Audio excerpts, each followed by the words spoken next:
ಆಕಾಶವಾಣಿ ಹಾಸನ.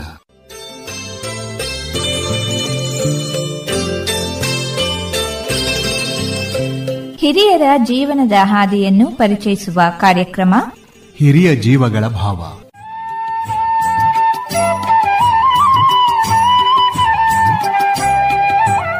ಕೇಳಿ ಹಿರಿಯ ಜೀವಗಳ ಭಾವ.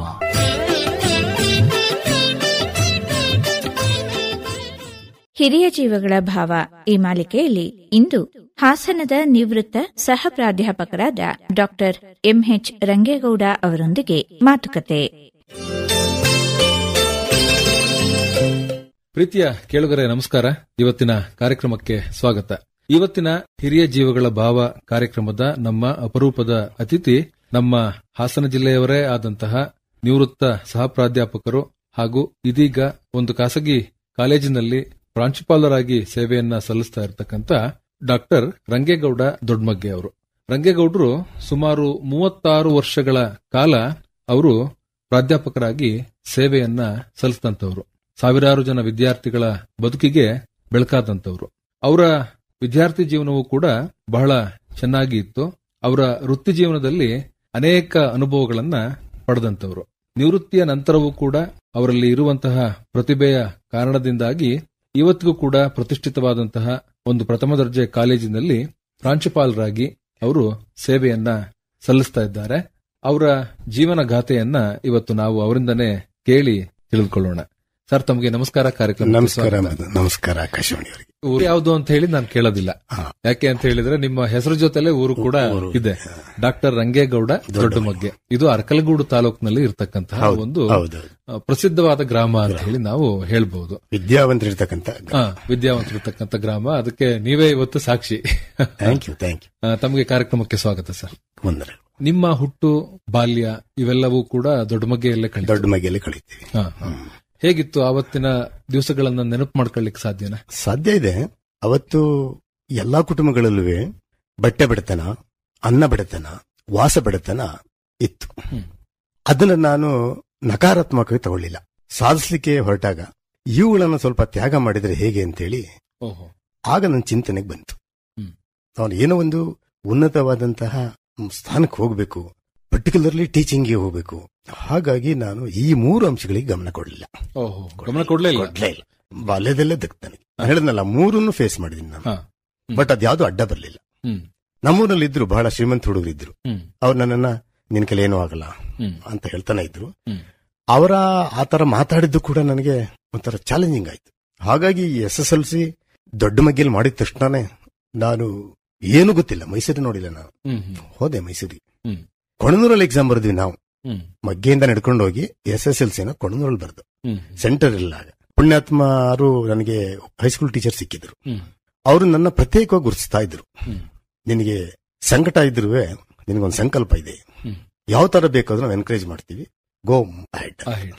That helped me to move to Bengaluru.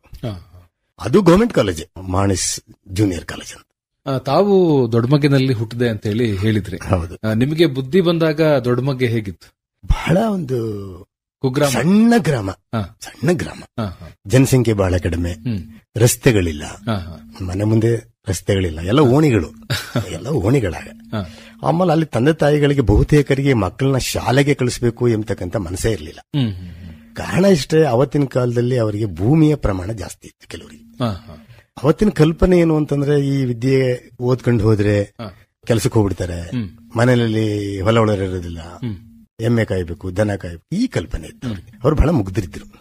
ಅದರಲ್ಲಿ ಕೆಲವು ಮಾರ್ಗದರ್ಶಕರಿಂದ ಸ್ವಲ್ಪ ಈ ಕಡೆ ಗಮನ ಕೊಟ್ಟು, ಮಗ್ಗೆನಲ್ಲಿ ಯಾವುದೇ ಅಭಿವೃದ್ಧಿ ಇರಲಿಲ್ಲ, ಸೇದಬಾವಿ ಇತ್ತು ಅವಾಗ, ಇದರಲ್ಲಿ ಇರಲಿಲ್ಲ. ನಿಮ್ಮ ತಂದೆ ತಾಯಿ ಇವರನ್ನ ನೆನಪು ಮಾಡ್ಕೊಳ್ತೀನಿ. ನನಗೆ ನಮ್ಮ ತಂದೆ MK ಹನುಮೇಗೌಡ ಅಂತ, ನಮ್ಮ ತಾಯಿ ಚೆನ್ನಮ್ಮ.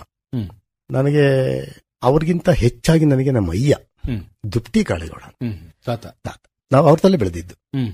ನಮ್ಮ ತಂದೆ ಸಂಪರ್ಕಕ್ಕಿಂತ ಜಾಸ್ತಿ ಸಂಪರ್ಕ. ಅಂಗಡಿ ಮನೆ ಹತ್ರ ಜಾಸ್ತಿ ಕೂರ್ತಿದ್ರು ನಮ್ಮ ತಾತ. ಪೇಪರ್ ಪ್ರಿಯ ಅವರು. ಪೇಪರ್ ಓದ ಅಂತ ಅಲ್ಲಿ ಆಸ್ಪತ್ರೆಗೆ ಇವರು ಯಾರು ಬಂದ್ರೆ, ಹೈಸ್ಕೂಲ್ಗೆ ಯಾರು ಬಂದ್ರೆ, ಒಂದು ಸಣ್ಣ ಪಂಚಾಯತಿ ಆಫೀಸ್ ಎಲ್ಲ ಬಂದ್ರೆ ಅಧಿಕಾರಿಗಳು ಫಸ್ಟ್ ಕಾಳೇಗೌಡರ ಮನೆ ಅಂತ ಹೋಗ್ಬರು. ಗೌಡ್ರೆ ನೆನ್ನೆ ಯಾರು ಬಂದಿದ್ರ ನಮ್ಮ ಅಧಿಕಾರಿಗಳು ಅಂತ.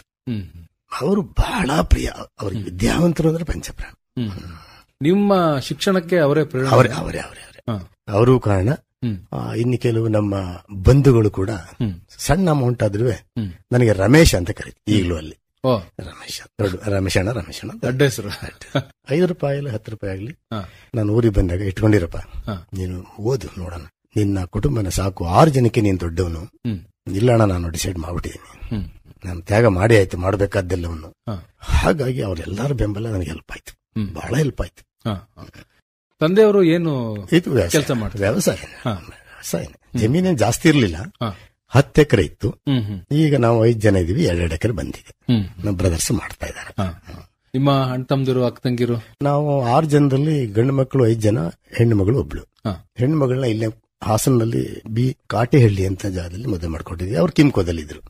ಬ್ರದರ್ಸ್ ಅಲ್ಲಿ ನನಗೆ 2 ಬ್ರದರ್ ನನ್ನ ಕೈಗೆ ಸಿಗ್ಲಿಲ್ಲ, ಯಾಕಂದ್ರೆ ಏಜ್ 10 ಬಂದಲ್ಲ, ಅವ್ರು ನೆಲ್ಕೊಂಡು ಹೋಗಲಿಲ್ಲ. ಕೊನೆಗೆ 2 ಸಿಕ್ಕಿದ್ರು. ಅದರಲ್ಲಿ ಒಬ್ಬರನ್ನ MA ಇನ್ ಎಕನಾಮಿಕ್ಸ್ ಮಾಡಿಸ್ಕೊಂಡೆ, ಇನ್ನೊಬ್ಬರನ್ನ MA ಇನ್ ಪೊಲಿಟಿಕಲ್ ಸೈನ್ಸ್ ಮಾಡಿಸ್ದೆ ಮೈಸೂರಿನಲ್ಲೇ. ನಾನೇ MA in economics 2nd class, ನನ್ನ ಬ್ರದರ್ ಶಿವಣ್ಣಗೌಡ ಅಂತ 1st ಕ್ಲಾಸ್. ನಿಮ್ಮ ಮಾರ್ಗದರ್ಶನದಲ್ಲಿ ಬೆಳೆದವರು ಫಸ್ಟ್ ಕ್ಲಾಸ್ ಅಲ್ಲಿ ಪಾಸ್ ಆದ್ರು. ನಾನು ಪಟ್ಟಂತ ಕಷ್ಟ ಪಡಬಾರದವರು ಅಂತೇಳಿ ನಾನು ಹಾಸನಕ್ಕೆ ಬಂದೆ, ಹೌಸಿಂಗ್ ಬೋರ್ಡ್ ಮನೆ ಮಾಡಿದೆ. ಮದುವೆ ಆಗಿರ್ಲಿಲ್ಲ, ಅವ್ರಿಬ್ಬರಿಗೋಸ್ಕರನೇ ಹೆಚ್ಚಿರೋ ಮನೆ ಮಾಡ್ಕೊಂಡೆ, ತಣ್ಣೀರಲ್ಲಿ ಸ್ನಾನ ಮಾಡಬಾರ್ದು ಅವರು. ಈಗೆಲ್ಲ ಚೆನ್ನಾಗಿದ್ದೀವಿ. ನಿಮ್ಮ ಪ್ರಾಥಮಿಕ ಶಿಕ್ಷಣ, ಮಾಧ್ಯಮಿಕ ಶಿಕ್ಷಣ ಮತ್ತೆ ಪ್ರೌಢ ಶಿಕ್ಷಣ ಇದಿಷ್ಟು ಕೂಡ ದೊಡ್ಡಮಗ್ಗೆನಲ್ಲಿ ಕಾಲಕ್ಕೇನೆ ಕನ್ನಡ ಮಾಧ್ಯಮದಲ್ಲಿ ಅವತ್ತಿನ ಕಾಲಕ್ಕೇನೆ ದೊಡ್ಡಮಗ್ಗೆನಲ್ಲಿ ಹೈಸ್ಕೂಲ್ ವರ್ಗೂ ಇತ್ತು. ಅಲ್ಲಿ ಏನಾಯ್ತು, SLNS ಅಂತ ಒಂದು ಬಹಳ ಹೆಸರು ಮಾಡಿದಂತ ಸಂಸ್ಥೆ ಇತ್ತು, ಶ್ರೀ ಲಕ್ಷ್ಮೀನಾರಾಯಣ ಸ್ವಾಮಿ ಹೈಸ್ಕೂಲ್, ಖಾಸಗಿ ಶಾಲೆ. ಅವರು ಅವ್ರ ಮಕ್ಕಳೆಲ್ಲ ಅವರು ಈ ಬ್ರಾಹ್ಮಣ ಸಮುದಾಯಕ್ಕೆ ಸೇರಿದವರು. ಈಗ ಅವರೆಲ್ಲ ಅಮೆರಿಕದಲ್ಲಿ ಸೆಟ್ಲ್ ಆದ್ರು. ಅವರು ಸ್ಥಾಪನೆ ಮಾಡಿದ್ರು. ಅದು ಊರೊಳಗಡೆ ಒಂದು 10 ಜನದ ಮನೆ ಇತ್ತು, ಅಲ್ಲಿ ಮಾಡಿದ್ರು ಅವರು ಕೊಟ್ಟಿಗೆನಲ್ಲೇ. ನಾನು ಫಸ್ಟ್ 8ನೇ ಕ್ಲಾಸ್ ಕೊಟ್ಟಿಗೆಲ್ಲ ಓದಿದ್ದು. ಆಮೇಲೆ ಈಗಿದೆಯಲ್ಲ ಬಿಲ್ಡಿಂಗು ದೊಡ್ಡಮಗ್ಗೆನಲ್ಲಿ, ಅಲ್ಲಿ ಶಿಫ್ಟ್ ಮಾಡಿದ್ರು. ಆ ಲಕ್ಷ್ಮೀನಾರಾಯಣ ಸ್ವಾಮಿ ಅವರಿಗೆ ಊರಿನ ಎಲ್ಲಾ ಸಮುದಾಯದವರು ನಿಂತರು ಬೆಂಬಲಕ್ಕೆ. ಅವರು ಅವರ ಹೆಸರನ್ನು ಹಾಕ್ಸಿದ್ರಿ ಅಂತ ಇವ್ರು ಯಾರು ತಪ್ಪು ತಿಳ್ಕೊಳ್ಳಿಲ್ಲ. ಕಾರಣ ಇಷ್ಟೇ, ಅವರ ಒಂದು ಗುರಿ, ಒಂದು ದೀರ್ಘಕಾಲದ ಆಲೋಚನೆಗೆ ಇವರೆಲ್ಲ ಬೆಂಬಲ ನೀಡಿದ್ರು. ಶಾಲೆ ಈಗಲೂ ಇದೆಯಾ? ಅದು ಈಗಿದೆ, ಸರ್ಕಾರ ಈಗ ಅದು ಗವರ್ಮೆಂಟ್ PU ಕಾಲೇಜ್ ಆಗಿದೆ. ಸರ್ಕಾರ ವಶಪಡಿಸ್ಕೊಂಡು ಸರ್ಕಾರದ ಒಡೆತನದಲ್ಲಿ ಗವರ್ಮೆಂಟ್ ಹೈಸ್ಕೂಲ್. ಆದ್ರೆ ಹೆಸರು ಅದಿದ್ದಂಗಿಲ್ಲ, ಅದು ಇಲ್ಲ, ಈಗ ಚೇಂಜ್ ಮಾಡಿದ್ದಾರೆ ಅವರು ವಶಪಡಿಸ್ಕೊಂಡ ಮೇಲೆ ಚೇಂಜ್ ಮಾಡ್ತಾರೆ. ಕೆಲವು ಕಡೆ ಉಳಿಸ್ಕೊಂಡಿದ್ದಾರೆ. ಫಾರ್ ಎಕ್ಸಾಂಪಲ್ ನಿಮ್ ಕೊಣಂದೂರಲ್ಲಿ BM ಶೆಟ್ಟಿ ಗವರ್ಮೆಂಟ್ ಫಸ್ಟ್ ಇಲ್ ಅಂತ ಇದೆ. ಕೆಲವು ಕಡೆ ಇಟ್ಕೊಂಡಿದ್ದಾರೆ, ಕೆಲವು ಕಡೆ ಇಟ್ಕೊಂಡಿಲ್ಲ. ವಿದ್ಯಾರ್ಥಿ ಆಗಿದ್ದಾಗ ಹೇಗಿತ್ತು ನಿಮ್ಮ ಚಟುವಟಿಕೆಗೆಲ್ಲ, ಮತ್ತೆ ಓದು ಹೇಗಿತ್ತು? ಇಲ್ಲ ಸರ್, ನಾನು ಯಾವುದೇ ಚಟುವಟಿಕೆಗಳಲ್ಲಿ ಭಾಗವಹಿಸುವಷ್ಟು ನನಗೆ ಆಸಕ್ತಿ ಇತ್ತು, ಬಟ್ ಆಸಕ್ತಿ ಇರ್ಲಿಲ್ಲ. ನಂದೆಲ್ಲ ಒಂದ್ ಸ್ವಲ್ಪ ನ್ಯಾರೋ ಆಗ್ಬಿಡ್ತು. ಏನು ಮಾರ್ಕ್ಸ್ ತಗೋಬೇಕು, ಹೈಯರ್ ಸ್ಟಡೀಸ್ ಹೋಗ್ಬೇಕು, ಓದ್ಬೇಕು, ಇಷ್ಟು ಬಿಟ್ರೆ ಒಂದ್ ಸ್ವಲ್ಪ ರನ್ನಿಂಗ್ ರೇಸು ಭಾಗವಹಿಸ್ತಿದ್ದೆ. ಯಾವಾಗ 1 ಸಾರಿ ಪ್ರೈಸ್ ಬಂದಿತ್ತು ಅಷ್ಟೇ. ಆಮೇಲೆ ನನ್ನ ಬಾಡಿ ಬಹಳ ಚಿಕ್ಕದಿತ್ತು. ನನಗೆ ಆ ಮೇಸ್ಟ್ರುಗಳು ಮುನ್ಗಡೆ ಕುಳಿಸ್ಕೊಳ್ಳೋರು. ಕಾರಣ ಅಂದ್ರೆ ನೀನ್ ಕಾಲು ನೆಲಕ್ಕೆ ಇಟ್ಕಲ್ಲ, ಬಿದ್ದಿದ್ದು ಹೋಯ್ತೀಯ, ಫಸ್ಟ್ ಬೆಂಚ್ ಎಲ್ಲ ಕೂತುವ. ಆ ತರ ಜೀವನ ನಮ್ಗದು. ಓನ್ಲಿ ಗಮನ ಕೊಟ್ಟಿದ್ದು ನಾನು ಓದ್ಬೇಕಷ್ಟೇ, ನೋಡೋಣ ಆಮೇಲೆ ತಿಳ್ಕೊಳ್ಳೋದಕ್ಕೆ ಇನ್ನು ಕಾಲ ಬರ್ಬೋದು. ಈಗ ಫಸ್ಟ್ ಬೆಲ್ಲಿ, ಆಮೇಲೆ ವಿ ಕ್ಯಾನ್ ಥಿಂಕ್ ಆಫ್ ಇದು. ನೀವು ಹೊಸ್ಕೊಂಡು ಎಷ್ಟೊತ್ತು ಓದ್ತೀರಿ ಆಗಲ್ಲ. ನಿಮ್ಗೆ ಒಂದೇ ವರ್ಡ್ ಹೇಳಬೇಕು ಅಂದ್ರೆ, ನನ್ನ ತುಟಿಯಿಂದ ಹೇಳ್ತಾ ಇಲ್ಲ, ಹೃದಯದಿಂದ ಹೇಳ್ತಾ ಇದೀನಿ, I suffered like anything, today I am enjoying like anything. ಅವತ್ತು ಕಷ್ಟಪಟ್ಟಿದ್ದಕ್ಕೆ ಒಂದು ಮರ್ತೋಗಲ್ಲ, ಒಂದೊಂದು ಮರ್ತೋಗಲ್ಲ. PUC ಶಿಕ್ಷಣಕ್ಕೆ ಮೈಸೂರಿಗೆ ಹೋದ್ರಿ, ಹೇಗೆ ಹೋದ್ರಿ ನೀವು? ಯಾಕೆ ಅಂತ ಅಂದ್ರೆ ನಮ್ಮಲ್ಲೇ ಹೇಳಿದಾಗೆ ದೊಡ್ಡಮಗ್ಗೆ ಅನ್ನೋದೊಂದು ಚಿಕ್ಕ ಗ್ರಾಮ, ಅಲ್ಲಿಂದ ಮೈಸೂರವರೆಗೂ ಹೋಗ್ತೀನಿ ಅನ್ನೋಂಥದ್ದು ಅವತ್ತಿನ. ನಾನು ಅಲ್ಲಿಗೆ ಹೋಗಕ್ಕೆ ಹೊರಟ ದಿನ ನಮ್ಮೂರಲ್ಲಿ ಮನೆಗೊಂದು ಜನ ಬರ್ತಾರೆ, ರಸ್ತೆ ಹತ್ರ ಕೆಳಕ್ಕೆ ಗುಳೋ ಅಂತ ಹೇಳ್ತಾರೆ, ನಿಮ್ಗೆ ಏನ್ ಬಂದಿದೆ, ಈ ಹುಡುಗನ್ ಕಳಿಸ್ತಾ ಇದಿರಲ್ಲ ಮೈಸೂರಿಗೆ, ಈ ಹುಡುಗನ್ ಕಳಿಸ್ತಾ ಇರಲ್ಲ. ಮೈಸೂರು ಅಂದ್ರೆ ಅವಾಗ ಹೆಚ್ಚು ಕಡಿಮೆ ಈ ದೇಶದಲ್ಲಿ ಇದೆ ಅಂತ ಗೊತ್ತಿರಲ್ಲ ಜನಕ್ಕೆ. ಹೌದು, ಭಾರಿ ದೂರದಲ್ಲಿ. ನಮ್ಮ ಅಯ್ಯ ಇದ್ದಲ್ಲ ತಾತ, ಅವರ ಕುಟುಂಬದ ಒಂದು ಮನೆತನದ ಒಂದು ಮಗಳು ಮೈಸೂರಲ್ಲಿ ಒಬ್ಬ ಲಾರಿ ಡ್ರೈವರಿಗೆ ಕೊಟ್ಟು ಮದುವೆ ಮಾಡಿದ್ದಂತೆ. ನಮ್ಮಯ್ಯ ಅವ್ರಿಗೆ ಕರ್ಕೊಂಡು ಹೋದ್ರು, ಪುಟ್ಟಮ್ಮ ಅಂತ. ಅವರ ಹಸ್ಬೆಂಡ್ ತಿಮ್ಮಯ್ಯ ಅಂತ, ತುಂಬಾ ಹೃದಯವಂತ. ಲಾರಿಲಿದ್ರು. ಪುಟ್ಟಮ್ಮ ಹೇಳಿದ್ರು, ನಮ್ಗೆ ಬಡತನ ಮಾವ, ಎಲ್ಲಿ ಸೇರ್ಸ್ಕೊಳ್ಳೋದು, ಏನು ಮಾಡ್ಬೇಕಣವ, 2 ತೂಟ ಹಾಕು, ನಿನ್ ಮನೆ ಕೆಲಸ ಎಲ್ಲ ಮಾಡ್ಕೊಡ್ತಾನೆ. ಬಟ್ ಆ ತಾಯಿ ಸಾಕಿದ್ರು ನನ್ನ, ಅವ್ರ ಮಕ್ಕಳಿಗಿನ ಜಾಸ್ತಿ ಸಾಕಿದ್ರು. ನಾನು ಕೂಡ ನನ್ನ ಸೇವೆಯನ್ನು ಅವರಿಗೆ, ಅವ್ರ ಜೀವಂತವಾಗಿದ್ದಾಗ, ಮರಣ ಹೊಂದಿದಾಗ ಅವರ ಮಕ್ಕಳ ಜೊತೆ ಸೇರ್ಕೊಂಡು ಅವ್ರ ನನ್ನನ್ನು ಮಗ ಅಂತ ತಗೊಂಡ್ಬಿಟ್ಟಿದ್ರು. ಎಷ್ಟು ವರ್ಷ ಇದ್ರಿ ಅವ್ರ ಮನೆಯಲ್ಲಿ? 3-5 ವರ್ಷ ಆಯ್ತು. 5 ವರ್ಷ ಇದ್ರಿ. PUC ಯಾವ ಕಾಲೇಜಿಗೆ ಸೇರ್ಕೊಂಡ್ರಿ ಮೈಸೂರಲ್ಲಿ? ಸರ್ಕಾರಿ ಪದವಿ ಪೂರ್ವ ಕಾಲೇಜು ಮೈಸೂರು. ಅಲ್ಲೂ ಸರ್ಕಾರದ ಒಡೆತನದ ಒಂದು ಕಾಲೇಜಿಗೆ ಸೇರ್ಕೊಂಡ್ರಿ. ನೀವು ಮೈಸೂರಿಗೆ ಹೋದ ದಿವಸಗಳಲ್ಲಿ ಮೈಸೂರು ಹೇಗಿತ್ತು, ಮತ್ತೆ ಮೈಸೂರಿನ ಶಿಕ್ಷಣ ಹೇಗೆ ಬದಲಾವಣೆಯನ್ನ ಮಾಡ್ತು ನಿಮ್ಮನ್ನ? ಅಲ್ಲ, ಮೈಸೂರಿಗೂ ಈಗ ನೀವು ಕಂಪೇರ್ ಮಾಡಕ್ಕೆ ಆಗಲ್ಲ. ಆ ಕಾಲೇಜಿವರೆಗೂ ಕೂಡ ಇದ್ರ ರೋಡ್ ಜಲ್ಲಿ ರೋಡ ಇದ್ದಿದ್ದು. ಈಗ ಬಿಡಿ ಅದು ತುಂಬಾ ಇದಕ್ಕೆ ಹೋಗಿದೆ. ಶಿಕ್ಷಣ ಮೊದಲಿಂದನೂ ಅಲ್ಲಿ ಚೆನ್ನಾಗಿತ್ತು. ಮೊದಲಿಂದನೂ ಎಲ್ಲಾ ಸಂಸ್ಥೆಗಳು, ಅನೇಕ ಪ್ರೈವೇಟ್ ಸಂಸ್ಥೆಗಳಿತ್ತು. ಗವರ್ಮೆಂಟ್ ಇದರಲ್ಲಿ all PU colleges except 1 or 2 ಎಲ್ಲ ಚೆನ್ನಾಗಿತ್ತು. ಮಹಾರಾಜ ಕಾಲೇಜಲ್ಲಿ ಓದಿದ್ದವ್ರು ಯಾರು, ಎಂತೆಂತ ಜ್ಞಾನಿಗಳು, ಎಲ್ಲಾ ಮಹಾರಾಜ ಕಾಲೇಜ್ ಪ್ರಾಡಕ್ಟ್ಸ್. ಅಲ್ಲಿ ಅದು ಗವರ್ಮೆಂಟ್ ಯೂನಿವರ್ಸಿಟಿ ಕಾಲೇಜ್ ಆದ್ರೂ ಟೀಚರ್ಸ್ ಮಾತ್ರ ಬಹಳ ಡೆಡಿಕೇಟೆಡ್ ಇದ್ರು. ನಿಮ್ಮ ರುದ್ರಪಟ್ಟಣದೊಬ್ಬರು ಅನಂತ ಪದ್ಮನಾಭರಾವ್ ಅಂತ ಇದ್ರು. ಅವರು ನನಗೆ ಜನರಲ್ ತಗೋತಿದ್ರು. ಪತ್ರಿಕೋದ್ಯಮದಲ್ಲಿದ್ದರು, ವಿಭಾಗದ ಮುಖ್ಯಸ್ಥರಾಗಿದ್ರು ಅವರು. ಅಲ್ಲಿ ಮುಗಿಸಿದೆ. ಅಲ್ಲಿಗೆ ಹೋದೆ ಸೀನಿಯರ್ ಕಾಲೇಜಿಗೆ. ಶಂಕರಲಿಂಗಿ ಅಂತ ಪ್ರಿನ್ಸಿಪಾಲ್ ಇದ್ರು. ಕ್ಯೂ ನಲ್ಲಿ ನಿಂತ್ಕೊಂಡು ಹೋದೆ. ಆವಾಗ ಒಂದು ಸ್ಕೀಮ್ ಇತ್ತು ಅಂತ ಯಾರು ಹೇಳಿದ್ರು, ಮಧ್ಯಾಹ್ನ ಒಂದು ಫ್ರೀ ಕ್ಯಾಂಟೀನ್ ಇದೆ ಅಂತ. ನಾನು ಹೋಗಿ ನಿಂತ್ಕೊಂಡೆ. ಸರ್, ನನಗೆ ಒಂದು ಸೀಟ್ ಸಿಕ್ಕಿದೆ ಸರ್, ಫ್ರೀ ಕ್ಯಾಂಟೀನ್ ಒಂದು ಚೀಟಿ ಕೊಡಿ ಸರ್ ನನಗೆ. ಯಾವ ಊರು ಅಂದ್ರು.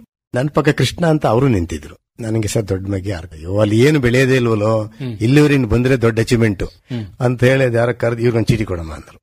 ನನಗಿಂತ ಬಡ ಇವ್ ನಿಂತಿದ್ದ. ಏನಪ್ಪ ನಿಮ್ಮ ಊರು? ಮಂಡ್ಯ ಅಂದ್ರು. ಸರ್ ನಡಿ ಆಚೆ ನೀನು. ಮಂಡ್ಯದಲ್ಲಿ ಯಾರವ್ರು ಬಡವರು? ನಾನು ಮಂಡ್ಯನೇ. ಅವನು ಆಕ್ಚುಲಿ ಬಡವ. ಕಣ್ಣೀರ್ ಹಾಕೊಂಡು ಈಚೆ ಬಂದ. ನಾನು ಕೃಷ್ಣ ಬನ್ನಿ ಕಣ್ಣೀರ್ ಹಾಕಬೇಡಿ, ಒಂದು ಟಿಕೆಟ್ ಸಿಕ್ಕಿದೆ. ಅದು ಬಸವಲಿಂಗಪ್ಪರ ಕಾಲ, ಮಂತ್ರಿ ಬಸವಲಿಂಗಪ್ಪ ಅವ್ರ ಕಾಲ. ಅಲ್ಲಿ ಉಪ್ಪಿಟ್ಟು ಕೊಡ್ತಾರೆ ಕೃಷ್ಣ, ಒಂದು ಲೋಟ ಹಾಲು ಕೊಡ್ತಾರೆ. ನಾನ್ ತಗೊಂಡ್ಬರ್ತೀನಿ, ಇಬ್ರು ಹಂಚ್ಕೊಂಡು ತಿನ್ನೋಣ ಅಂತ ಎದುರುಗಡೆ ಪಾರ್ಕ್ ಅಲ್ಲಿ ತಿಂತಾ ಇತ್ತು. ನಿನಗೆ ಕೊರತೆನೆ ಬೇಡ, ನಾನು ಇಷ್ಟು ತಿನ್ನ ಬಂದು ಬೈಟ್ ಮಾಡೋಣ ಅಂತ. ಹಾಗಾಗಿ ಇಬ್ರು ಒಟ್ಟಿಗೆ ಇದ್ ಮಾಡುದು. ನಮ್ಮ ಕ್ಲಾಸ್ಮೇಟ್ಸ್ ಸಿಕ್ಕಿದ್ರು. ಚಂದ್ರೇಗೌಡ ಅಂತ ತಹಸೀಲ್ದಾರ್, ಅವರು ಕ್ಲಾಸ್ಮೇಟ್. ನಮ್ಮ ಫಾರ್ಮರ್ MP ಜವರೇಗೌಡ್ರು, ಅವರು ನನಗೆ ಸೂಪರ್ ಸೀನಿಯರ್. ನಿಮ್ಮ ಆರ್ಕರೋಡ್ ಪುಟ್ಟಲಿಂಗೇಗೌಡ್ರು, ಅವರೆಲ್ಲ ಆನ್ ಸೀಯಿಂಗ್ ಮೈ ಇದು ಈ ಹುಡುಗ ಎಲ್ಲೋ ತೊಂದಲಿದ್ದಾನೆ ಅಂತ ವಾಟ್ ಎವರ್ ಇಸ್ ಪಾಸಿಬಲ್ ಬಾ ಹೋಗೋಣ, ಒಂದು ಮಸಾಲ ಬಲ್ಲಾಲ್ ಹೋಟ್ಲ್ ಅಂತ ಇತ್ತು ಅವಾಗ. ಬರಪ್ಪ ಒಂದು ದೋಸೆ ತಿನ್ಸ್ ಕಳಿಸ್ತೀನಿ ಅನ್ನೋ. ಗೊತ್ತಾಗ್ತದೆ, ಒಬ್ಬ ವ್ಯಕ್ತಿ ನೋಡಿದ್ರೆ ಗೊತ್ತಾಗ್ತದೆ.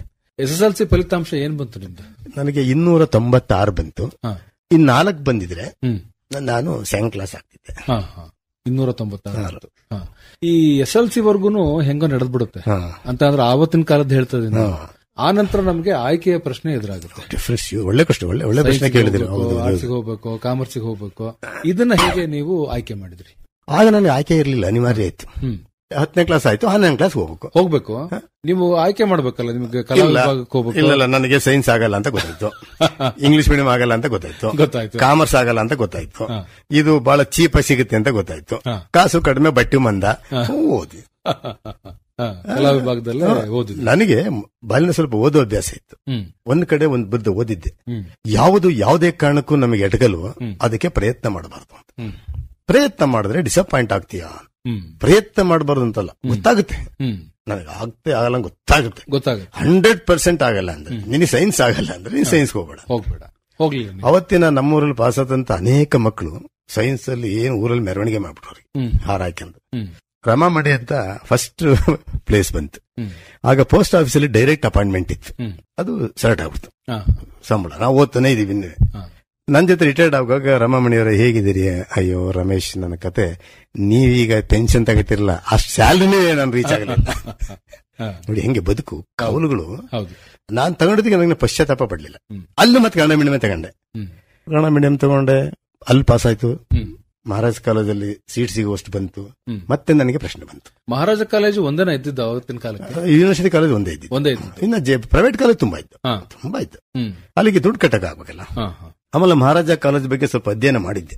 ಅಲ್ಲಿಂದ ಹತ್ರ ಬಹಳ ಹೇಗೆ ನಡೆಯುತ್ತೆ ಹೇಗೆ ಅಂತ ಟೀಚರ್ಸ್ ಬಗ್ಗೆ ಎಲ್ಲ ಮಾಡಿದ್ದೆ. ಅಲ್ಲಿ ಹೋಗ್ತಾ ಇರುವಾಗ KR ಕೃಷ್ಣ ಅವರು ಸ್ಪೀಕರ್ ಆಗಿದ್ರು.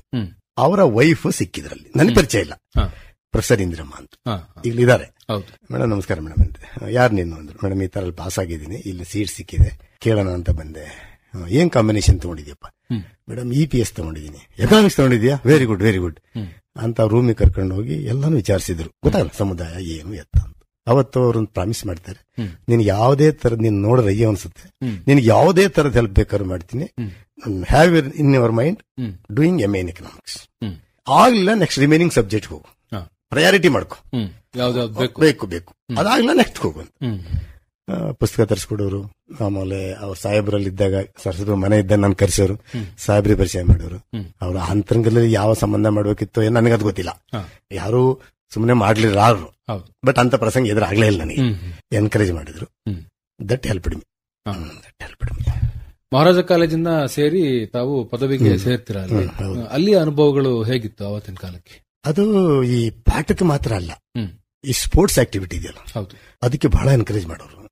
ಬಡ ಮಕ್ಕಳನ್ನ ಗುರುಸಿ ಅವರು ಒಂದು ಸ್ಕೀಮ್ ತರ್ತಾರೆ, ಅರ್ನ್ ಅಂಡ್ ಲರ್ನ್ ಸ್ಕೀಮ್ ಅಂತ. ಕೆಲವು ಮಕ್ಕಳಿಗೆ ಸಪರೇಟ್ ಇಂಟರ್ವ್ಯೂ ಮಾಡ್ತಾರೆ. ನನ್ನಂತವ್ರಿಗೆ ಪ್ರಾಬ್ಲಮ್ ಇದೆಯಾ ನಿಮ್ಗೆ, ಒಂದ್ ಕೆಲಸ ಮಾಡ್ರಪ್ಪ, ಡೈಲಿ 1 ಗಂಟೆ ಯೂನಿವರ್ಸಿಟಿ ಇದೆಯಲ್ಲ ಈಗ, ಆ ಗಿಡಕ್ಕೆ ನೀರು ಹಾಕಿ ದಿನಕ್ಕೆ ₹1. So I join there. ಗಿಡಕ್ಕೆ ನೀರು 30 ರೂಪಾಯಿ ಅಂದ್ರೆ ನೀವು ಹೆಚ್ಚು ಕಮ್ಮಿ ನನಗೆ ಬಹಳ ದುಡ್ಡದು, ದೊಡ್ಡ ದುಡ್ಡು. ಎನ್ಕರೇಜ್ ಮಾಡೋರು ಎಲ್ಲರಿಗೂ. ಯಾರ್ಯಾರಿಗೂ ಆಸಕ್ತಿ ಇತ್ತು ಎಲ್ಲರಿಗೂ ಅವಕಾಶ ಇತ್ತು. ಎಲ್ಲರಿಗೂ ಅವಕಾಶ ಇತ್ತು, ಎಲ್ಲರಿಗೂ ಅವಕಾಶ ಇತ್ತು. ಹೆಚ್ಚಿನ ಅಂಶ ಆರ್ಥಿಕವಾಗಿ ಅಷ್ಟೊಂದು ಗಟ್ಟಿ ಇಲ್ಲಿರೋ ಮಕ್ಕಳಲ್ಲಿ ಇದ್ದವರು ಇದ್ರು, ಗಟ್ಟಿ ಇರೋರು. ಇಲ್ಲಿ ನನಗೇನು ಫೀಲಿಂಗ್ ಆಗ್ಲಿಲ್ಲ, ಇದು government oriented college. 3 to 4 class full ಇರೋದು, 3 to 4 ಕ್ಲಾಸ್ ಫುಲ್ ಇರೋದು. They shaped me when I was at the decree. ಎಷ್ಟು ದಿವಸ ಕೆಲಸ ಮಾಡಿದ್ರಿ ಆತರ ನೀವು? ಒಂದು 2.5 ವರ್ಷನೂ ಮಾಡಿದೆ ನಾನು. 2.5 ವರ್ಷ. ಬಟ್ ಒಂದಿನ ಹೋಗ್ತಿರ್ಲಿಲ್ಲ, ಆ ಮಾಲಿ ಇದ್ರಲ್ಲ ಅವರು ಅಟೆಂಡೆನ್ಸ್ ಹಾಕೊಡೋರು. ಕೊಡ್ತೀನಪ್ಪ ನೀನು, ಅವ್ಯಾವ ಬರೋದೇ ಇಲ್ಲ. ಬರೀ ಅಟೆಂಡೆನ್ಸ್ ಹಾಕ್ತಿದ್ರ ಅಥವಾ ನಿಮ್ ಕೆಲಸ ಅವ್ರು ಮಾಡ್ತಿದ್ರ? ಇಲ್ಲ ನಾನು ಬಿಡ್ತಿರ್ಲ, ಇದು ಬರಲ್ಲ, ನೀವು ಹೊಗೆ ಸೊಪ್ಪು ಇದು ಹಾಕ್ತಿರಲ್ಲ, ಹೌದು, ಕ್ಯಾನ್, ಅದ್ರಲ್ಲಿ ಹಾಕ್ತಿದ್ದೆ. ಅದೇ ನನ್ನ ಕಾಪಾಡಿದ್ದು. 2.5 ವರ್ಷದವರೆಗೂ ನೀವು ಆ ದುಡಿಮೆ ಮಾಡ್ಕೊಂಡಿದ್ದೆ. ಸಮಯ ಸಿಗ್ತಾ ಇತ್ತ ನಿಮ್ಗೆ ಕೆಲಸ ಮಾಡಿ? ಈಗ 2 ಗಂಟೆಗೆ ಮುಗಿದೋಗ್ಬಿಡೋದು ಕಾಲೇಜ್, 3 ಗಂಟೆ ಮುಗಿಯೋದು. 3 ಗಂಟೆಯಿಂದ ಒಂದು ಮೈಸೂರಲ್ಲಿ ಒಂದು ಮಾರುತಿ ಪವರ್ ಪ್ರೆಸ್ ಅಂತ ಸೇರ್ಕೊಂಡೆ ಹೋಗಿ, ತಮಿಳ್ನಾಡಿನವ್ರದ್ದು. ಅಲ್ಲಿ 1-2 ತಿಂಗಳಲ್ಲಿ ಪ್ರಿಂಟಿಂಗ್ ಕೆಲಸ ಕಲ್ತ್ಕೊಂಡೆ. ಆಮೇಲೆ ಕಂಪೋಸ್ ಮಾಡೋದಿತ್ತು, ಹಿಂಗೆ ಅಕ್ಷರಗಳು ಹಿಂಗೆ ಹಾಕೋದಿತ್ತು, ಅದು ಕಲ್ತ್ಕೊಂಡೆ. ಅದಾದ್ಮೇಲೆ ಪ್ರೂಫ್ ರೀಡಿಂಗ್ ಕೊಟ್ಟರು ಅವರು. ನಿನಗೆ ಬುದ್ಧಿವಂತಿಕೆ ಇದೆ, ಎಲ್ಲ ಟೈಪ್ ಮಾಡಿರ್ತಾರೆ, ಪ್ರಿಂಟ್ ಪ್ರೂಫ್ ಮಾಡ್ಕೊಡೋದು. ಅವರು ₹1 ಕೊಡೋರು, ಅಲ್ಲಿಗೆ ₹60 ಆಯ್ತು. ಅವ್ರೇನ್ ಜಾಸ್ತಿ ಹೊತ್ತು ಮಾಡಿಸ್ಕೊಳ್ತಿರ್ಲಿಲ್ಲ. ಇನ್ನು ಹೋಗಪ್ಪ ಓದ್ಕೋ, ಬುಕ್ ಬೇಕಾ ತಗೋ. ಹಂಗಾರೆ ಒಳ್ಳೆ ದುಡಿಮೆನೇ ಇತ್ತು ನಿಮ್ಮ ಒಂದು. ಇಲ್ಲ, ಮನೆಗೆ ಬಂದ್ರೆ ಏನ್ ನನ್ ವಿಧಿನೇ ಇಲ್ವಲ್ಲ, ವಿಧಿನೇ ಇಲ್ಲ, ನನಗೆ ಮನೆಗೆ ಬರಕ್ಕೆ ಇಷ್ಟ ಆಗ್ತಿರ್ಲಿಲ್ಲ. ಆ ಪಾವರ್ಟಿನ ನೋಡಕ್ ಆಗ್ತಿರ್ಲಿಲ್ಲ ನನಗೆ. ಈ ಪಾವರ್ಟಿಗೆ ನಾನೇ ಮುದ್ದಾಗಬೇಕು, ನನ್ನಿಂದನೇ ಕೊಡಬೇಕು ಅಂತ ನನ್ನ ಡಿಗ್ರಿ 3 ವರ್ಷದಲ್ಲಿ ಮುಗಿತು. ಆ ನಂತರ ಗಂಗೋತ್ರಿಗೆ ಅಪ್ಲೈ ಮಾಡಿದೆ, ಬಹಳ ಇದ್ರಲ್ಲಿ ಬದುಕಿದ್ದೀನಿ. 60 ಸೀಟ್ ಇದೆ, ನಾನು 61. ಅಯ್ಯೋ ದೇವ್ರೆ, ಹಿಂಗಾಯ್ತಲ್ಲಪ್ಪ. I turn my mind toward sociology. ಅದೇನಾಯ್ತೋ, ಗ್ರಾಚಾರಕ್ಕೆ 60 ಇದ್ನಲ್ಲ, ಅವನಿಗೆ ಎಲ್ಲೋ ಸಿಕ್ಬಿಡ್ತು ಅಂತ ಹೋಗ್ಬಿಟ್ಟ ಆಚೆಗೆ, ಬೇರೆ ಕಡೆಗೆ. ನಾನೀಗ ಬಂದು ಅಲ್ಲಿ ಕೂತ್ಬಿಟ್ಟೆ. ನಾನು 61 ಪ್ರೊಫೆಸರ್ ಇಂದ್ರಮ್ಮ ಅವ್ರು ಹೇಳಿದ್ರು ಅನ್ನೋ ಕಾರಣಕ್ಕೆ ನೀವು ಎಕನಾಮಿಕ್ಸ್? ಇಲ್ಲ, ನಾನು ಮೊದ್ಲಿಂದನು ಫಸ್ಟ್ ಇಯರ್ PUC ಇಂದನು ಈ 4 ಪೇಪರ್ ಅವಾಗ ನಾನು HEPG ಅಂತ, history, economics, political science, geography. ನಾನು ಆಗ್ಲೇ ಎಕನಾಮಿಕ್ಸ್ ಬಗ್ಗೆ ಗಮನ ಕೊಡ್ತಾ ಹೋದೆ. ಇದೆಲ್ಲೋ ಒಂಥರ ಐ ಓಪನಿಂಗ್ ಸಬ್ಜೆಕ್ಟ್ ಇದೆಯಲ್ಲ ಇದು. For example, doing the best with what we have. I opening ಅಲ್ಲ ಇದು. How can we be happy when if hour wants R controlled. ಹಾಗಾಗಿ ಅದ್ರ ಕಡೆಗೆ ಹೋಗ್ಬಿಡ್ತು. ಆಮೇಲೆ ಒಂದು ಪೇಪರ್ ಇಂಡಿಯನ್ ಎಕಾನಮಿ ಅಂತ ಇತ್ತು, ನನಗೆ ಬಹಳ ಖುಷಿ ಆಯ್ತು. ಎಂಟೈರ್ ಇಂಡಿಯಾದಲ್ಲಿ ಅಗ್ರೇರಿಯನ್ ಎಕಾನಮಿ ಏನಾಗಿದೆ, why most of the farmers they are not comfortable, ಅದನ್ನ ಓದ್ತಾ ಹೋದೆ. ಆಗ ನನಗೆ ಸಿಕ್ಕಿದ್ದು ಇದು, it is not a profitable occupation because of sub division and fragmentation start ಆಗಿದ್ದಾಗ. ಈಗ 10 ಎಕರೆ ಇತ್ತು, ಈಗ 2 ಎಕರೆ ಬಂದ್ಬಿಟ್ಟವಲ್ಲ. ಈಗ ನನಗೆ 2 ಮಕ್ಕಳಿದ್ರೆ 1 ಎಕರೆ ಬಂದ್ಬಿಡ್ತಾರಲ್ಲ. ಹಾಗಾಗಿ ನನಗೆ ಎಕನಾಮಿಕ್ಸ್ ಮೇಲೆ ಬಹಳ. ಅನಂತರ ಐ ಆಮ್ ಇನ್ಫ್ಲೂಯೆನ್ಸ್ಡ್ ಬೈ ನಮ್ಮ farmer prime minister Manmohan Singh. ಅವರು ಕೂಡ ಸ್ಟೂಡೆಂಟ್ ಆಫ್ ಎಕನಾಮಿಕ್ಸ್. ಅವ್ರದ್ದು ಒಂದು ವರ್ಡ್ ನನಗೆ ಜ್ಞಾಪಕ ಇದೆ, ಇಡೀ ವಿಶ್ವಕ್ಕೆ ಒಂದು ಮೆಸೇಜ್ ಕೊಡ್ತಾರೆ. Poverty anywhere is a threat to prosperity everywhere. If you want to be safe, take care of the developing countries who are the sufferers ಅಂತ ಹೇಳ್ತಾರೆ. ಇಲ್ಲ ನೀವು ಸೇಫ್ ಇರಲ್ಲ, ನಾಳೆ ಸೇಫ್ ಇರಲ್ಲ. ಅದು ನನಗೆ ಇಷ್ಟ ಆಯ್ತು. ಕರೆಕ್ಟ್ ಅಲ್ವಾ? ನಾನು ಒಂದು ದೊಡ್ಡ ಮನೆ ಕಟ್ತೀನಿ ಸರ್, ಸುತ್ತಮುತ್ತ ಅಸಾಧ್ಯ ಕರುಳಿಕೆಲ್ಲ ಬಡವರಿದ್ರೆ ನನ್ನನ್ನು ಅವ್ರು ಹ್ಯಾಪಿಯಾಗಿ ಇರಕ್ ಬಿಡಲ್ಲ. ನೀವೇನ್ ತಪ್ಪು ಮಾಡಬೇಡಿ ಅವ್ರಿಗೆ. ಹೌದು, ಸುಮ್ಮನೆ ಇರಕ್ಕೂ ಬಿಡಲ್ಲ. ಹೌದು, ಅದಕ್ಕೆ ಬೇರೆ ಬೇರೆ ಕಾರಣಗಳಿರುತ್ತೆ, ಮಾನಸಿಕವಾಗಿ ಕಾರಣ. ಅಲ್ಲ, ನೀವು ಈಗ ಹಸಿದವನು ನೊಂದಿರ್ತಾನೆ ಸರ್, ಅವನ ಹಸಿವಿಗೆ ನಾವು ಕಾರಣ ಅಲ್ಲದೆ ಇರಬಹುದು, ಬಟ್ ಅದು ಡೈರೆಕ್ಟ್ ಆಗಿ ಸಿಟ್ಟಿನ ಪ್ರಮಾಣ ಹೆಚ್ಚು ಮಾಡುತ್ತೆ. ನಾನು ಹಗ್ಗ ಕಡಿತಾ ಇದೀನಿ, ನನ್ ಮುಂದೆ ಬಂದು ಶಾವಿಗೆ ತಿನ್ನಕ್ ಬರ್ತಾನೆ ಇವನು ಅಂದ್ರೆ, ಅದಕ್ಕೇನೆ don't exhibit plenty in front of poverty ಅಂತ ಮನಮೋಹನ್ ಸಿಂಗ್ ಹೇಳ್ತಾರೆ. ನೋಡಿ ಎಷ್ಟು ಚೆನ್ನಾಗಿದೆ. ಹೌದು, ನೀವು PUC ವರ್ಗೂ ಕೂಡ ಕನ್ನಡ ಮಾಧ್ಯಮದಲ್ಲಿ ಓದ್ದೆ ಅಂತ ಹೇಳಿದ್ರಿ. ನಿಮ್ಗೆ BA ಅಲ್ಲಿ ಮತ್ತೆ ಮಾಸ್ಟರ್ ಡಿಗ್ರಿಯಲ್ಲಿ ಆಬ್ವಿಯಸ್ಲಿ ಇಂಗ್ಲಿಷ್ ಅಲ್ಲಿ ಇರುತ್ತೆ ಟೀಚಿಂಗ್. ಹೌದು. ಅದನ್ನ ಹೆಂಗೆ? ಇಲ್ಲ, ನಾನ್ ಮತ್ತೆ ಕನ್ನಡ ಮೀಡಿಯಂ ಹೋದೆ. ಇಂದ್ರನ್ನವ್ರು ಸಿಕ್ಕಿದ್ರು. ಮೇಡಮ್, ನಾನು ಪಕ್ಕ ಕನ್ನಡ ಮೀಡಿಯಂ, ನನಗೆ ಇಷ್ಟೆಲ್ಲ ಇಂಗ್ಲಿಷ್ ಎಲ್ಲ ಬರೋದಿಲ್ಲ. ನೋಡಪ್ಪ, ಯಾಕೆ ಬರಲ್ಲ, ನಿನಗೆ ದೊಡ್ಡ ವಿಲ್ ಪವರ್ ಇದೆ. ಕನ್ನಡ ಜೀವಕ್ಕೊಳ್ಳೋದು, ಜೀವನಕ್ಕಲ್ಲ ಅಂದ್ರು. ನಾನು ಹೇಳ್ತಾರೆ 1974 ಮಾತು. ಏನಾಗುತ್ತೆ, ಫೇಲ್ ಆದ್ರೂ ಪರವಾಗಿಲ್ಲ ಬರಿ ಅಂದ್ರು. ಧೈರ್ಯ ಮಾಡಿ ಬರದೆ ಸರ್. ಎಲ್ಲ 47, 48, 30 ಹಿಂಗ್ ಬಂದ್ಬಿಟ್ಟು. ಎಲ್ಲಿದ್ದೆ ನಾನು? 46ರಲ್ಲಿದ್ದೆ, ಸೆಕೆಂಡ್ PUC. ಮೇಡಮ್ ಈ ತರ ಆಯ್ತು ಅಂದ್. ನಾವು ಎಲ್ಲಾನು ಫೇಲ್ ಆಯ್ತು ಅಂತ ಅನ್ಕೊಂಡಿದ್ದೆ, ಇಷ್ಟೊಂದು ತಗೊಂಡಿದ್ದೆ ಅಂದ್ರೆ ಸೆಕೆಂಡ್ BA ಬರದೆ 74% ಬಂದ್ಬಿಡ್ತು. ಫೈನಲ್ ಇಯರ್ಲಿ 3 ಪೇಪರ್ ಇಂದ ಮತ್ತೆ ಡೌನ್ ಆಗಿ 66 ಬಂತು. ಆಗ ನಾನೇನ್ ಮಾಡಿದೆ, ಅವರೊಂದು ಮಾತು ಹೇಳಿದ್ರು, ಇಂಗ್ಲಿಷ್ ಪೇಪರ್ನ ಯಾವ್ದು ಓದ್ಬೇಡ ಎಕ್ಸೆಪ್ಟ್ ಡೆಕ್ಕನ್ ಹೆರಾಲ್ಡ್. ಏನಿಲ್ಲ, ಸುಮ್ಮನೆ ಓದು. Accident, 2 killed, 5 injured. ಗೊತ್ತಾಗ್ಲ ನಿನಗೀಗ? ಒಂದು ಆಕ್ಸಿಡೆಂಟ್ ಆಯ್ತು, 2 ಜನ ಸತ್ತೋಗಿದ್ದಾರೆ, 3 ಗೊತ್ತಾಯ್ತಲ್ಲ, ಅದನ್ನೇ ಓದ್ಕೊಂಡು ಹೋಗಂದ್ರು. ಡೆಕ್ಕನ್ ಹೆರಾಲ್ಡ್ ಸೇವ್ಡ್ ಮೈ ಮಾಧ್ಯಮ, ಇಂಗ್ಲಿಷ್ ಮಾಧ್ಯಮ. ಹೀಗೆ ನಿಮ್ಮ ಒಂದು ಇಂಗ್ಲಿಷ್ ಭಾಷೆಯ ಜ್ಞಾನವನ್ನ ವೃದ್ಧಿಸ್ಕೊಳ್ತಾ ಹೋಗ್ಬೇಕು. MA ಯಾವಾಗ ಮುಗೀತು ಸರ್ ತಮ್ಮ? 1979. 79ಕ್ಕೆ ಮುಗೀತು. ಹೊರಗಡೆ ಬಂದೆ, ಮಾದೇಂದ್ರ ಮನೆಗೆ ಹೋದೆ. 14 ಮೇನಲ್ಲಿ ಇತ್ತು. ಬರಪ್ಪ ಅಂದ್ರು. ಸರ್, ಹಿಂಗೆ MA ಮುಗೀತು. ಒಂದು ಕೆಲಸ ಮಾಡು, ಚಾಮುಂಡಿ ಗೆಸ್ಟ್ ಹೌಸ್ ಇದೆಯಲ್ಲ, ಎದುರುಗಡೆ ಒಂದು ಗವರ್ಮೆಂಟ್ B.Ed ಕಾಲೇಜ್ ಇದೆ, ಅಲ್ಲಿ ಸೇರ್ಕೊಂಡಿರು.